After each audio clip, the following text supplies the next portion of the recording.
बिस्मिल्लाहिर्रहमानिर्रहीम। अस्सलाम वालेकुम dear student, I am Kashif Zahoor, first year chemistry, chapter 1 basic concept.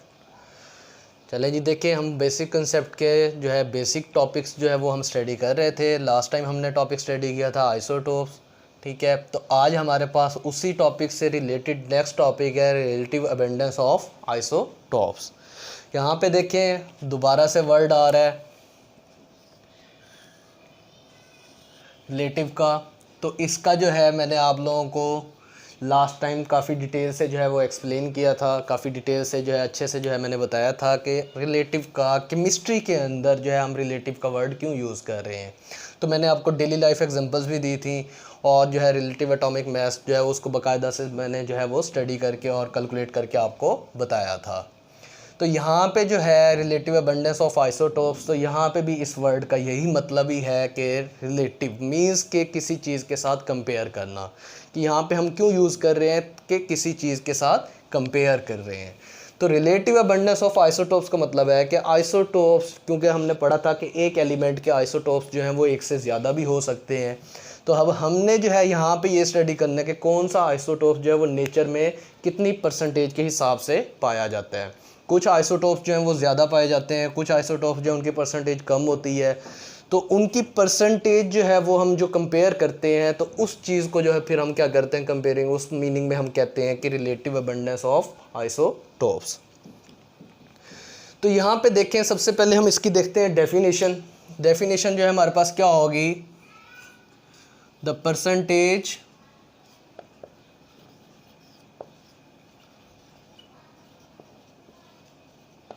Abundance of isotopes, या हम कह सकते हैं कि percentage abundance of each isotopes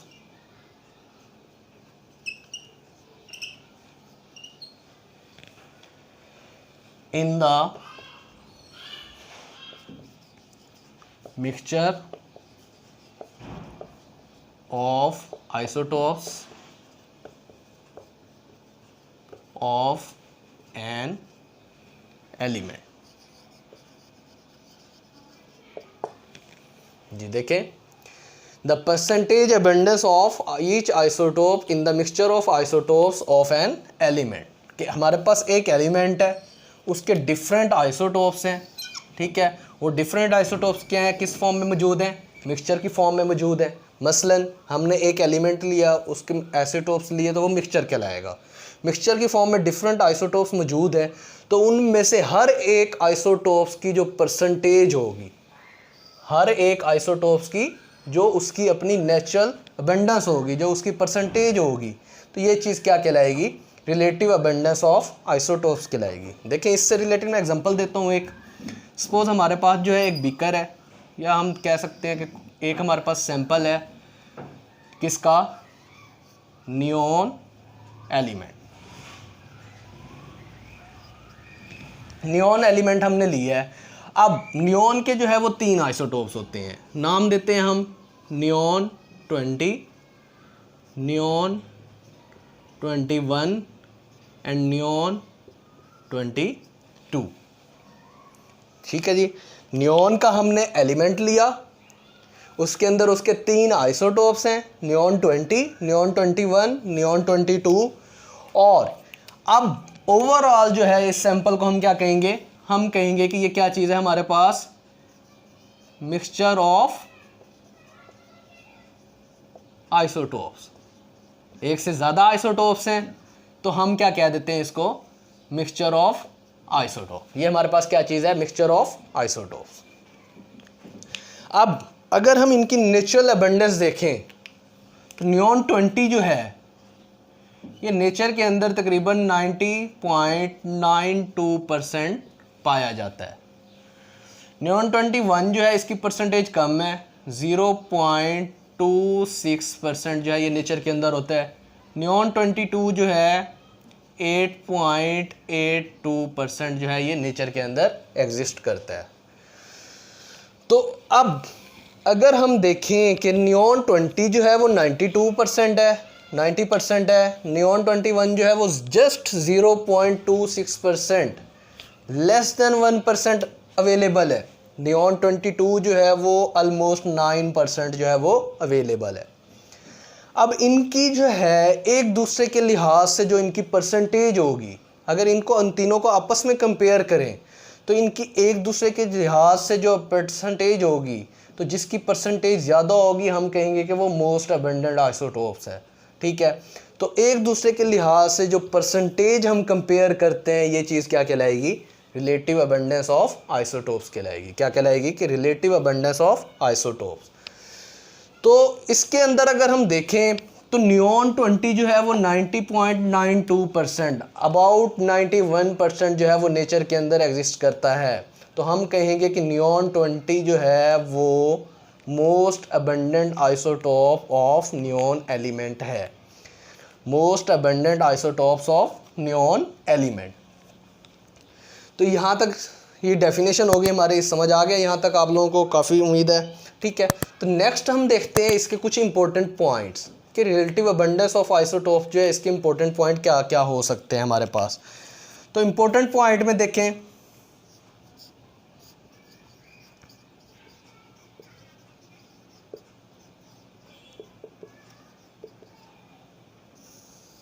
सबसे पहला जो हमारे पास पॉइंट है वो क्या है?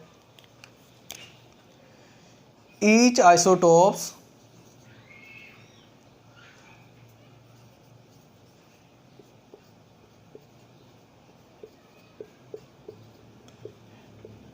have its own natural abundance।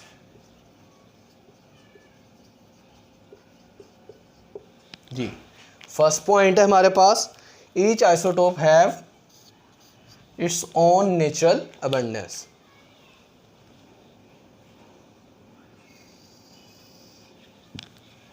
ठीक है जी, क्या मतलब हुआ कि एक आइसोटोप की अगर परसेंटेज है 9% नियॉन 22 की, तो अगर हम कहें कि नियॉन 22 को हम यहाँ से हटा दें, ठीक है, और नियॉन 21 से इसको अलग कर दें, तो फिर क्या इसकी परसेंटेज चेंज हो सकती है?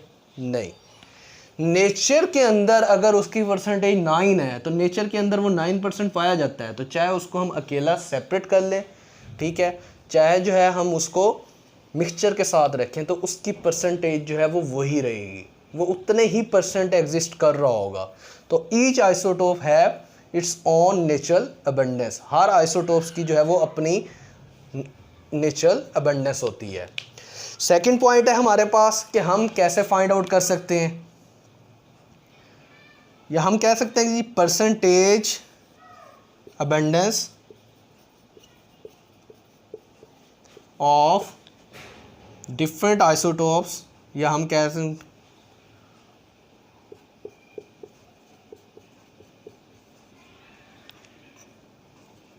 Can be determined by mass spectrometry। ठीक है जी, कि परसेंटेज अबंडेंस जो है आइसोटोप की, हमें कैसे पता चलेगा कि कौन सा आइसोटोप जो है वो कितने परसेंट है?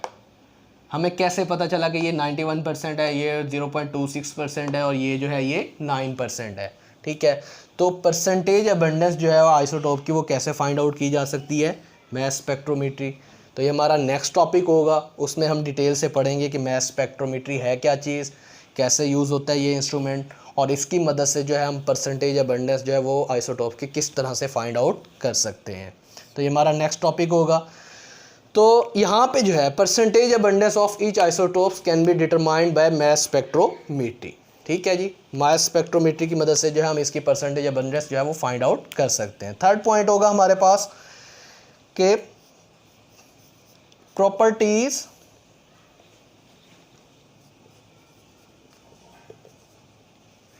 Of an element in the literature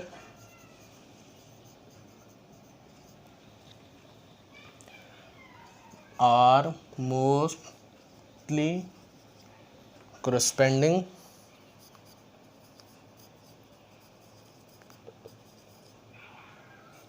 to the most abundant isotopes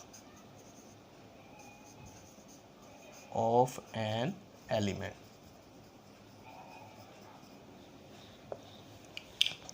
जी देखें जी, बहुत इंपॉर्टेंट प्रॉपर्टी है, इंपॉर्टेंट पॉइंट है, इसको ज़रा गौर से समझिएगा। The properties of an element in the literature. क्या मतलब हुआ कि अगर कोई एलिमेंट है, सपोज जो हमारे पास नियॉन एलिमेंट है, तो नियॉन की जो ओवरऑल प्रॉपर्टीज़ होंगी, physical properties, different physical properties, different chemical properties, ठीक है, जो भी प्रॉपर्टीज़ होंगी जो कि लिटरेचर के अंदर गिवन है, तो वो प्रॉपर्टीज़ क्या होंगी, are mostly corresponding to the most abundant isotopes of an element. तो मोस्टली वो क्या होंगी, जो आइसोटोप मोस्ट अबंडेंट होगा, सपोज नियॉन 20 है, तो वो प्रॉपर्टीज़ उसी एलिमेंट को ही अक्कासी कर रही होंगी, उसी एलिमेंट को ही शो कर रही होंगी।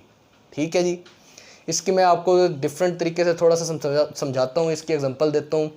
सपोज़ आपके घर में जो है आपके कोई रिश्तेदार मेहमान वगैरह आ जाते हैं या कोई दोस्त वगैरह आ जाते हैं, तो आप क्या करते हैं, तो उनसे पानी वगैरह पूछते हैं। ठीक है, तो जैसे आजकल गर्मियों का सीज़न है, तो शाम के टाइम अगर आएंगे तो मे बी आप लोग जो है वो शरबत वगैरह पूछ लें या कोई दूध सोडा वगैरह पूछ लें। तो दूध सोडा की एग्जांपल ले लें, क्या होता है, उसके अंदर दूध होता है, उसके अलावा जो है उसके अंदर हम चीनी डालते हैं, शुगर डालते हैं, और उसके अलावा नेक्स्ट जो है हम उसके अंदर क्या ऐड करते हैं, पानी ऐड कर पानी क्या गया, कोल्ड ड्रिंक जो है हम ऐड करते हैं। ठीक है, तो दूध लिया, उसके अंदर शुगर ऐड की हमने और कोल्ड ड्रिंक ऐड की। ठीक है, तो हमारे पास क्या बन गया, मतलब मिक्सचर बन गया, दूध सोडा बन गया। जनरल फॉर्म में जो हम दूध सोडा इसी चीज़ को कहते हैं। ठीक है, तो दूध सोडा बन गया। अब उसमें क्वांटिटी चेक करें, सबसे ज़्यादा क्वांटिटी किस चीज़ की ली हमने, मिल्क की ली। ठीक है, डेफिनेटली हमने मिल्क जो है वो ज़्यादा लेना है।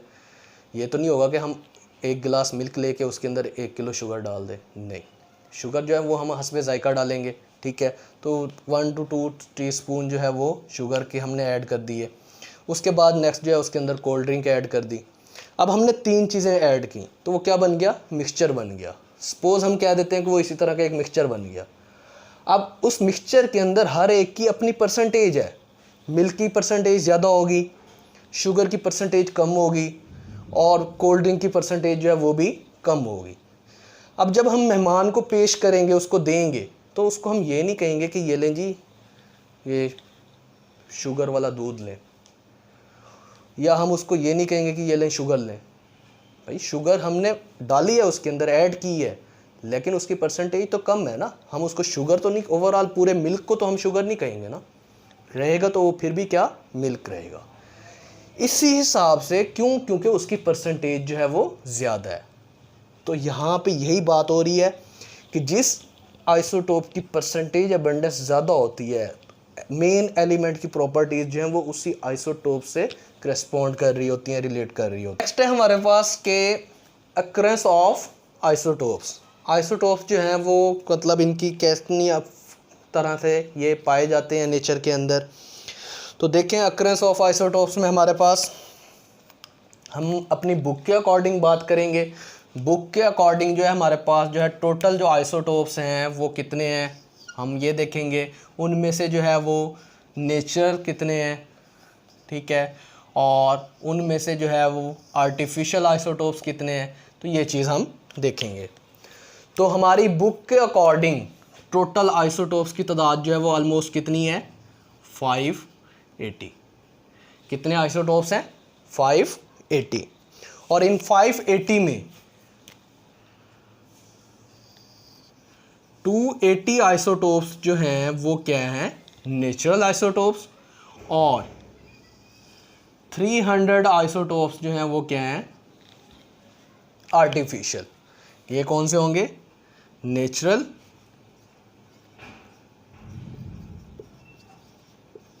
और ये क्या होंगे, आर्टिफिशियल। आर्टिफिशियल आइसोटोप्स जो हम ऐसे आइसोटोप्स को कहते हैं जो कि न्यूक्लियर डिसइंटीग्रेशन से मिलके बनते हैं। न्यूक्लियर डिसइंटीग्रेशन के नतीजे में जो आइसोटोप्स बनते हैं उनको हम क्या कहते हैं, आर्टिफिशियल आइसोटोप कहते हैं। तो टोटल हमारे पास वैसे तो बहुत ज़्यादा तादाद है इनकी, ठीक है, 1000+ तादाद है, ठीक है, लेकिन हमने अपनी बुक के अकॉर्डिंग देखना है। तो बुक के अकॉर्डिंग फर्स्ट ईयर की केमिस्ट्री के अकॉर्डिंग हमारे पास टोटल 580 आइसोटोप्स गिवन है। उनमें से 280 जो है वो नेचुरल आइसोटोप कहलाते हैं, जो कि नेचर के अंदर पाए जाते हैं, उनकी अपनी नेचुरल अबंडेंस है। और 300 आइसोटोप्स जो हैं वो क्या हैं, आर्टिफिशियल आइसोटोप्स हैं।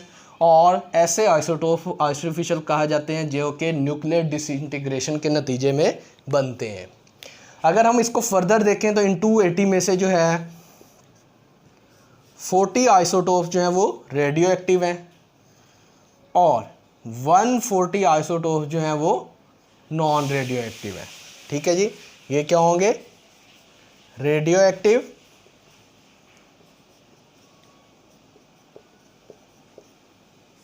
और ये क्या होंगे हमारे पास, non radio active.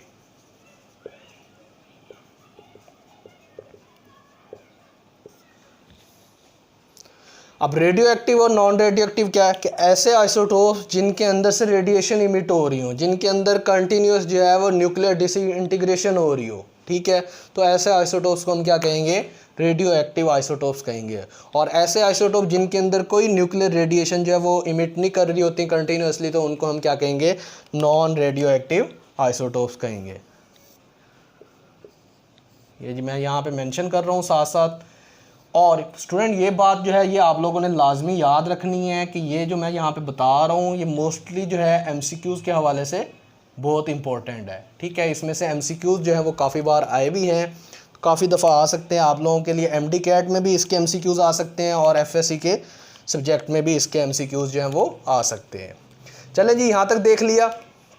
Next further इनकी अगर हम डिवीज़न करें तो हमारे पास जो है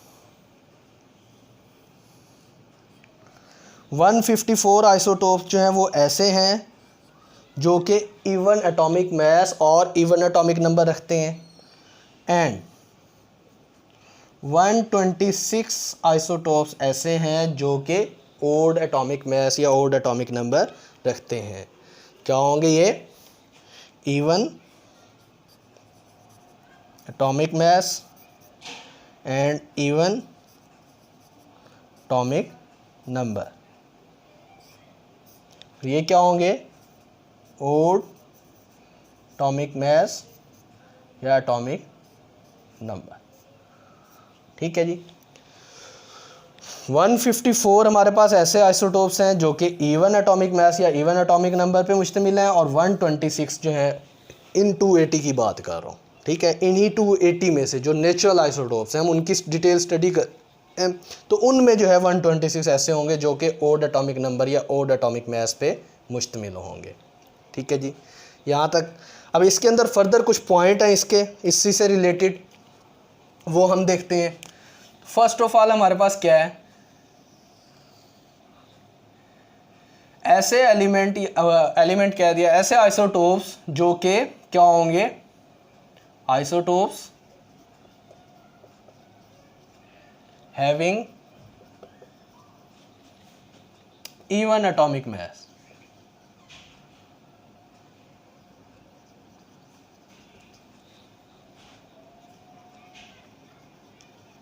और इवन एटॉमिक मास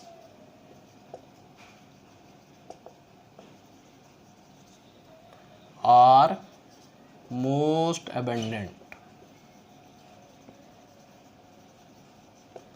हाँ जी, देखें क्या होगा, ऐसे आइसोटोप ये जो 154 मैंने बताया जिनके अंदर क्या होगा कि इवन एटॉमिक नंबर होगा और इवन एटॉमिक मास होगा, वो क्या होंगे, मोस्ट अबंडेंट होंगे। क्या होंगे, मोस्ट अबंडेंट। ये मैंने अंडरलाइन कर लिया। ऐसे आइसोटोप्स जिनके अंदर even atomic number and even atomic मास होगा वो क्या होंगे, मोस्ट अबंडेंट, ठीक है जी। सेकंड पॉइंट है हमारे पास, एलिमेंट हैविंग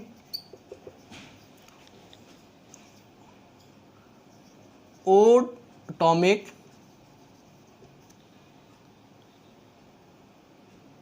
नंबर क्या होंगे कि हैव लेस, या हम कह सकते हैं कि नॉट मोर देन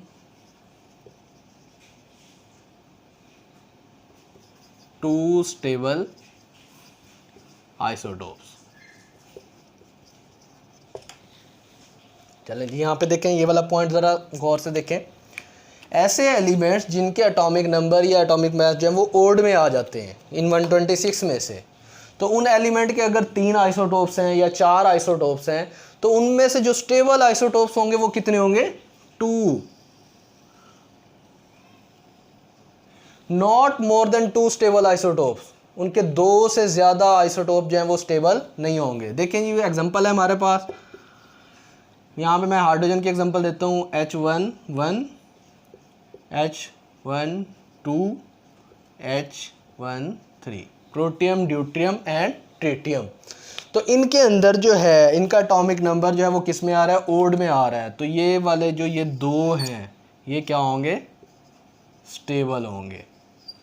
प्रोटियम और ड्यूट्रियम जो है ये स्टेबल आइसोटोप्स हैं, जबकि जो ट्रिटियम है वो स्टेबल आइसोटोप नहीं है। अब इसका ये मतलब नहीं है कि ट्रिटियम पाया नहीं जाता, नेचर के अंदर अवेलेबल है, ट्रिटियम का आइसोटोप नेचर के अंदर अवेलेबल है, बट हम ये कहेंगे कि फर्स्ट 2 जो है प्रोटियम एंड ड्यूट्रियम वो मोस्ट स्टेबल आइसोटोप्स होंगे। नेक्स्ट हमारे पास है separation of isotope. How to separate the isotopes. Isotope different हैं तो हम इनको सेपरेट कैसे कर सकते हैं?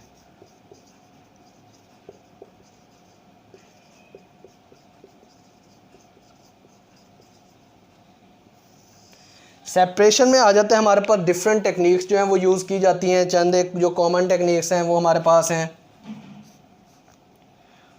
अल्ट्रा सेंट्रीफ्यूज,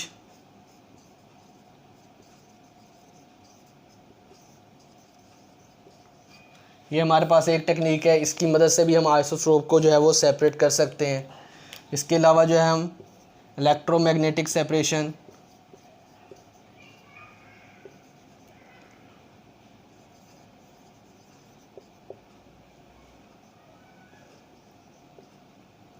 ठीक है जी। नेक्स्ट जो है इसके अलावा एक और टेक्निक है हमारे पास, thermal diffusion.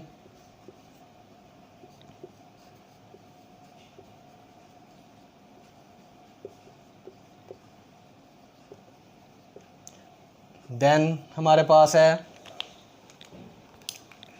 Gaseous diffusion.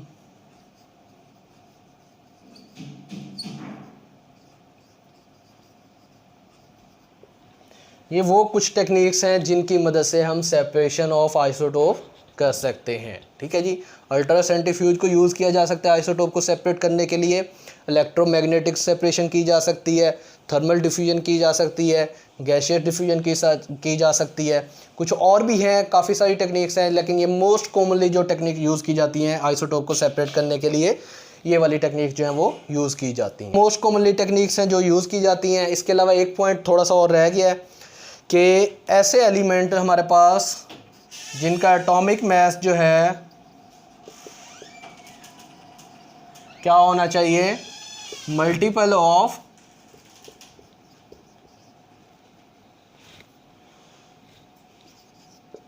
4।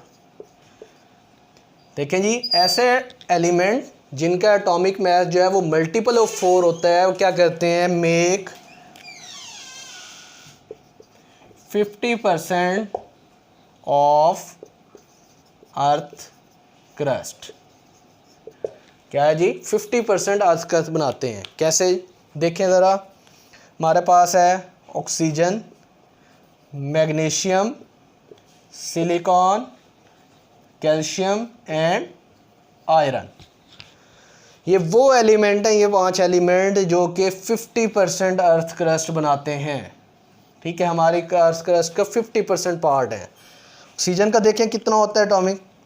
16, magnesium का 24, सिलिकॉन का 28, कैल्शियम का 40 एंड आयरन का 56। ठीक है, तो ये हमारे पास जो है 50% अर्थ क्रस्ट जो है वो इनसे मिलकर बनता है। और देखें कि इनका एटॉमिक मास जो है वो सबका मल्टीपल ऑफ 4 है। ठीक है जी स्टूडेंट, यहाँ तक था आज का हमारा topic. Relative abundance of isotopes हमने पढ़ा, ठीक है। उसकी जो है मैंने आपको एग्जांपल्स दी कि कैसे हम इनकी परसेंटेज रिलेटिव अबंडेंस जो है वो परसेंटेज डेफिनेशन के हिसाब से फाइंड आउट कर सकते हैं, ठीक है। अक्रेंस मैंने आपको बताई कितने आइसोटोप्स हैं, ठीक है, किस किस फॉर्म में पाए जाते हैं। उसके अलावा जो है मैंने सेपरेशन टेक्निक बताई आपको। उसके अलावा मैंने बताया कि इवन एटॉमिक नंबर और इवन एटॉमिक मास एलिमेंट और ओड एटॉमिक नंबर और एटॉमिक मास जो है आइसोटोप, इनमें क्या डिफरेंस है। उसके अलावा जो है मैंने आपको ये एक अलहदा एक्स्ट्रा पॉइंट बताया कि 50% जो है ये अर्थ क्रस्ट को फॉर्म करते हैं। तो ये सेपरेशन ऑफ आइसोटोप जो है मोस्टली ये शॉर्ट क्वेश्चन के लिए बहुत इंपॉर्टेंट है, अक्सर आया हुआ होता है। बाकी जो है इस टॉपिक में से आपने MCQs जो है वो थोड़ा एहतियात